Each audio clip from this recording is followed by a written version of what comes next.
कोई कैसे अपनी ही माँ को 79 बार चाकू मार के मार सकता है। भगवान करे कोई ऐसा करने सोचे भी तो पहले उसे ही उठा ले।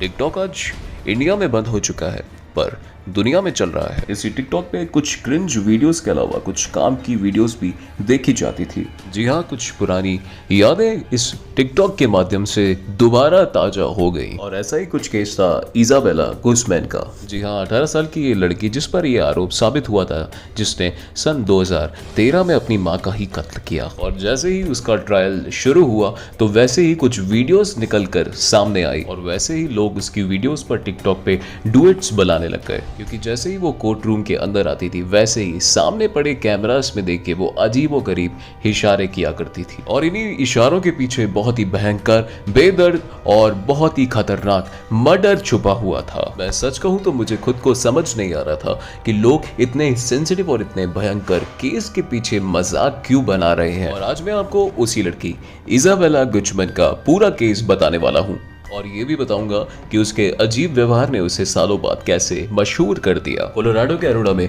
इजाबेले का बचपन गुजरा। वो यहाँ पे अपनी माँ और सौतेला पिता उसके साथ में रहती थी। इसके माँ बाप का तलाक हो चुका था पर फिर भी वो लोग साथ में रहते थे। इजाबेला की माँ का नाम यंग मी वाई था और यकीन मानिए ये अपनी जिंदगी को चलाने के लिए, अपने बच्चों को पालने के लिए वो सब कर रही थी जो एक माँ को, एक परिवार को करना चाहिए था। दिन भर 12-12 घंटे काम करके अपनी बेटी और अपना खुद का पेट भरना। पूरा मोहल्ला जानता था कि ये बहुत ही परिश्रमी औरत है, लेकिन फिर भी इजाबेला को इससे कोई फर्क नहीं पड़ रहा था। इसकी माँ इसके लिए कितना कुछ कर रही है पर वो उसे नहीं समझती थी। उसके पड़ोसी ने बताया कि ये अपने परिवार के लिए बहुत ही समय से दिक्कतें पैदा कर रही है। उसको स्कूल जाना पसंद नहीं था। जब वो 18 साल की हुई तो उसने अपना स्कूल छोड़ दिया, वो भी 12th का क्लास के एग्जाम के सिर्फ और सिर्फ 1 महीना पहले। इजाबेला के माता पिता बहुत दुखी थे इस चीज को लेकर, पर यहाँ तक भी सही था। इस लड़की का रूप तब सामने आया जब इजाबेला की माँ ने रेयान नाम के एक दूसरे मर्द से शादी कर ली। और अब ये जो रेयान आया था वो इजाबेला को बिल्कुल भी पसंद नहीं था और वो अब अपनी माँ यानी कि यंग मी वाई के साथ लड़ाई करती इस रेयान को लेकर बार बार। और दिन बीतने के साथ में उसका अपनी माँ के प्रति भी गुस्सा बढ़ते ही जा रहा था, जिसके बाद इसकी माँ ने इसको अपने पुराने पति के पास में भेज दिया। बट कुछ दिन के बाद में इसाबेला वापस अपनी माँ के पास आ गई और ऐसे ही लड़ाइयाँ चलती रही। और यहाँ वो वापस आई थी तो लड़ाइयाँ तो ऑब्वियसली होनी ही थी। और कहते हैं ना कि पाप का घड़ा भरकर फूटेगा ही, और वो अब फूटने वाला था। और उस दिन इजाबेला की माँ और इजाबेला के बीच में बहुत ही भयंकर लड़ाई हुई। और ये लड़ाई इस तरीके से हुई थी, जाते जाते इजाबेला ने अपनी ही माँ के मुंह पे थूक फेंक दी। और यही सब रेयान सामने खड़ा होकर देख रहा था। और यही सब देख रेयान ने पुलिस वालों को फोन कर दिया एंड रात को इजाबेला ने अपनी माँ को मेल किया सिर्फ 3 अक्षरों में, यू विल पे। पुलिस वाले आए, पुलिस वाले ने दोनों को समझाया एंड इजाबेला को कहा कि ये दोबारा नहीं करने के लिए। बट इजाबेला यहाँ पे 18 साल की हो चुकी थी एंड अब जो है वो उसका जो मन करता वो कर सकती थी। माता पिता चाहते तो उसको घर से निकाल सकते थे बट उन्होंने वहाँ पे ऐसा नहीं किया। उनको लगा कि ये सुधर जाएगी।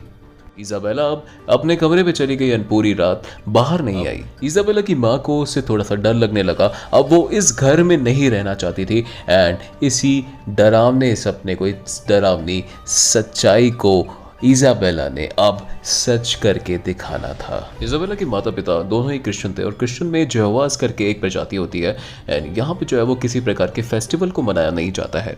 तो अब जो है वो इजाबेला कोई ऐसा नहीं बनना था, उसको हर प्रकार की मज़ेदार दुनिया जीनी थी। तो उसने बोला कि मैं ऐसा बिल्कुल भी नहीं बनने वाली हूँ। पुलिस के जाते के साथ में यंग मी ने अब इजाबेला से दूरी बनाना चालू कर दी और सुबह के साथ में यंग मी अपनी नौकरी पे चली गई। और अब जो है वो घर में रेयान और इजाबेला ही थे। रात को 9:30 बजे यंग भी अपनी नौकरी से वापस आती है और उसने देखा रेयान नीचे ड्राइंग रूम में टीवी देख रहा है और वो अब ऊपर नहाने के लिए चली गई। और अब वो जैसे ही सीढ़ियों से ऊपर चल रही थी तो वैसे ही रेयान को नीचे मार पिटाई और चीखने चिल्लाने की आवाज़ उसके कानों में आने लगी। और इतनी देर में रेयान ऊपर तुरंत भाग के गया और देखा सामने बाथरूम में इजाबेला और यंग मी दोनों ही मौजूद हैं। इजाबेला ने अपने हाथ में एक धारदार चाकू पकड़ा हुआ था। यहाँ पे इजाबेला ने रेयान को देखते उसके मुंह पे बाथरूम का दरवाजा बंद कर दिया। और यहाँ पे रेयान को समझ में आ गया था कि अब जो है वो यंगमी की जान खतरे में है एंड अंदर से कोई भी दरवाज़ा नहीं खोल रहा है। उसने बहुत ही ज़ोर से लात मारी, घोंसे मारा, सब कुछ मारने की कोशिश करी, गेट खोलने की कोशिश करी, बट गेट यहाँ पे जो है वो कोई भी नहीं खोल रहा था, ना ही वो गेट टूट रहा था। अभी वो तुरंत नीचे भागा और पुलिस को फ़ोन लगाया और डायरेक्टली सीढ़ियों से वापस ऊपर भाग के बाथरूम के दरवाजे के नीचे देखा तो वहाँ से एक बहुत लंबी धार में खून निकलते हुए उसको दिखाई दिया। अब यंगमी ने भी चिल्लाना बंद कर दिया था और यंगमी के मुंह से एक अंतिम शब्द था, जिहोवास। यकीन मानिए इस घटना के बाद में जो हुआ वो किसी हॉरर मूवी से कम नहीं था। कुछ ही सेकंड्स में वो गेट खुला और रेहान गेट के इस तरफ था और गेट के उस तरफ इजाबेला के हाथ में चाकू और पूरे कपड़े खून से रंगारंग भरे हुए थे। उसके पूरे चेहरे पे खून लगा हुआ था और वो धीरे धीरे करके बाहर निकली और जल्दी से यहाँ पे रेयान अंदर गया बाथरूम के। तब तक बहुत देर हो चुकी थी क्योंकि यंगमी ने अपनी सांसें छोड़ चुकी। अब उसने अपनी अंतिम प्रयास देने यानी कि सीपीआर वगैरह देना चालू किया, बट तब तक उससे पहले ही यहाँ पे यंगमी जो थी वो मर चुकी थी। यहाँ पे रेयान जितना ज़्यादा सीपीआर दे रहा था, खून उसके शरीर से उतना ही ज़्यादा बाहर निकल रहा था। मौके पे पुलिस और डॉक्टर्स की टीम पहुंची और डॉक्टर्स ने अब यंगमी के चेहरे और यंगमी के पूरी बॉडी को देखते हुए उसको मृत घोषित कर दिया था। डॉक्टर्स ने बताया कि लगभग तकरीबन कुछ 79 बार यंगमी के चेहरे पे और यंगमी के शरीर पे चाकुओं से धारदार वार किए गए हो, जैसे कोई राक्षस किसी दूसरे इंसान को मार देता है। मतलब बहुत ही हैवानियत की एक जो मंजर था वो वहाँ पे सभी अपनी आंखों से देख रहे। सोचकर देखिए 79 बार उसके चेहरे और उसके गले पे चाकुओं से धारदार वार किया गया था। बाथरूम में बेसबॉल का डंडा भी एक पड़ा हुआ था। तो यहाँ पे ये कंफर्म था कि इजाबेला ने या तो मारने से पहले इजाबेला के चेहरे पे या फिर मारने के बाद में इजाबेला के चेहरे को उस बेसबॉल के डंडे से कुचला था। तुरंत पुलिस ने इजाबेला को ढूंढना स्टार्ट किया, बट इजाबेला कहीं नहीं मिली एंड पुलिस ने यहाँ पे उसके मोबाइल फ़ोन की लोकेशन को ट्रेस करना स्टार्ट किया, बट वो वहाँ पे ट्रेस भी नहीं कर पाई। बट अगले ही दिन इजाबेला की किस्मत बहुत ही गंदी थी। अगले दिन पार्किंग एरियाज में वो घूमती हुई नजर आ गई एंड लोगों ने फिर पुलिस को उसकी सूचना दे दी। पुलिस वहाँ पर आई। पुलिस ने इजाबेला को यहाँ पे गिरफ्तार कर दिया और उस पर फर्स्ट डिग्री मर्डर के चार्जेस लगा दिए। अब उसकी उम्र 18 वर्ष की हो चुकी थी तो उसको मृत्यु दंड भी दिया जा सकता था और यहीं से उसके हालात खराब होना चालू हो गए। एक लड़की ने अपनी मां का कत्ल बेरहमी से कर दिया था, पर कोर्ट ने उसको यहाँ पे कोई भी सजा नहीं सुनाई। यहाँ पे कोर्ट ने उसको निर्दोष साबित कर दिया, पर पूरी तरीके से निर्दोष नहीं। ट्रायल के दौरान बहुत सारे डॉक्टर्स की टीम उसको मिलने आई और उसकी तहकीकात में पता चला कि इजाबेला कुछ स्किज़ोफ्रेनिया नाम की बीमारी से ग्रसित है। दरअसल ये एक मानसिक बीमारी है कि किसी इंसान को पता ही नहीं चलता है कि वो एक्चुअली कर क्या रहा है। तो यानी कि मतलब ये हुआ कि इजाबेला जब अपनी माँ का ही मर्डर कर रही थी तो उसको समझ ही नहीं आ रहा था कि वो कर क्या रही है और वो ही अपनी ही माँ को मारे जा रही थी। इजाबेला ने ट्रायल के दौरान एक ऐसी बात कही, उसने कहा कि मुझे सपने आया करते थे कि मैं जो है वो सिसिलिया नाम की एक औरत का मर्डर कर रही हूँ सपने में, जिससे पूरी दुनिया को बचाया जाएगा। यानी कि उसको सपने में ऐसा लगता था कि वो उसका मर्डर करके दुनिया में अपना नाम कमा लेगी और पूरी दुनिया को बचा लेगी। तो अब वो जो है वो इंसानी दुनिया यानी कि रियल लाइफ में भी ऐसा करना चाह रही थी, जो कि उसने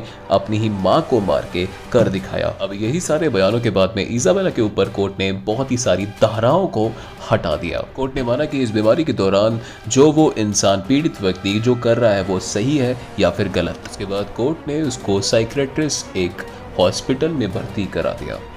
तो अब जाके हम लोगों को इस बारे में बात करनी चाहिए कि ऐसा क्या हुआ था 9 साल पहले जो कि अब टिकटॉक पर वायरल हो रहा है। तो दोस्तों 2018 में एवा मैक्स का एक स्वीट बट साइको गाना बहुत ही जल्दी वायरल हो गया। वायरल इसीलिए नहीं कि इसका नाम बहुत ही ज़्यादा कैची था, बट ये गाना बहुत ही विवादों वाला था। इस गाने के लिरिक्स बड़े विवादों वाले थे। इसमें था कि पागल होना बहुत ही सही है जब तक आप स्वीट हो तब तक। लोगों ने इस गाने को इजाबेला से जोड़ना चालू कर दिया। जैसे जब भी इजाबेला कोर्ट में उसकी जब भी पेशी हुआ करती थी तो इजाबेला कैमरास को देख के एक अजीबोगरीब इशारे किया करती थी, जिसको हम और आप देख के सोच भी नहीं सकते हैं। इन इशारों को देखकर लगता था कि इजाबेला को अब बहुत ही मजा आ रहा है जेल के इन दीवारों के अंदर और वो बहुत ही मजे से जी रही हैं और इन्हीं इशारों को लोगों ने एडिट करके टिकटॉक पे डालना चालू कर दिया और वो बहुत ही ज्यादा गंदी तरीके से वायरल होते जा रहा था। पूरी दुनिया के सामने ये केस दोबारा ताज़ा हो चुका था जिसे देखना अति आवश्यक था। जितनी तेज़ी से ये ट्रेंड चल पड़ा था उतनी ही तेज़ी से ये ट्रेंड वापस ख़त्म हो गया। यकीन मानिए मैं बहुत ही ज़्यादा खुश हूँ कि ये ट्रेंड ख़त्म हुआ, क्योंकि ना जाने इस लड़की की वजह से कितने लोग और इन्फ्लुएंस हो जाते। 2020 में इजाबेला का एक पहला इंटरव्यू सब लोग के सामने आया जिसमें उसने कहा कि अब वो पब्लिकली सोसाइटी में वापस जाने के लिए तैयार है। अब उसे पता है कि उसने क्या किया था, अब वो वैसा नहीं करेगी। मेरा सवाल यहाँ पे ये है कि क्या उसकी स्किज़ोफ्रेनिया वाली नाम की इस बीमारी ठीक हो चुकी है, तो ये तो देखने वाली बात रहेगी। उसने बताया कि वो एकदम अब ठीक हो चुकी है, वो किसी के लिए जान का खतरा नहीं बन सकती है। उसने ये भी बताया कि उसे सोसाइटी में वापस भेज दिया जाए। जेल में रहते रहते उसे सारे जेल के कैदी उसे बहुत ही गंदी निगाहों से देखते हैं। तकरीबन 2015 की बात है, उसके साथ में 3 बार बलात्कार भी किया गया है, पर अब जो है वो अंदाजा बिल्कुल भी नहीं है कि इजाबेला को जेल के बाहर निकाला जाएगा, क्योंकि अभी भी वो जेल के अंदर ही बंद है। तो दोस्तों, सोशल मीडिया एक ऐसा प्लेटफॉर्म है जहाँ पे आप किसी भी प्रकार की कुछ भी चीज़ या फिर गतिविधि डालते हैं, वीडियोस डालते हैं, गतिविधि के बारे में बताते हैं, जानकारी अगर देते हैं, तो उससे आप लोग कई सारे लोगों को इन्फ्लुएंस कर देते हैं। तो सोच समझ के इस सोशल मीडिया प्लेटफॉर्म का उपयोग करें। दोस्तों, वीडियो अगर आपको अच्छी लगी हो तो साथ में लाइक का बटन जरूर से दबा दीजिए और चैनल पर अगर आप लोग नए हैं तो चैनल को सब्सक्राइब करे बिना कहीं मत जाइए और ऐसी ही मिस्टीरियस और रियल लाइफ बेसिस स्टोरीज में आपके सामने लेकर आता रहूँगा। सो फिलहाल वाली वीडियो में गाइस इतना ही। शुक्रिया दोस्तों, जय हिंद।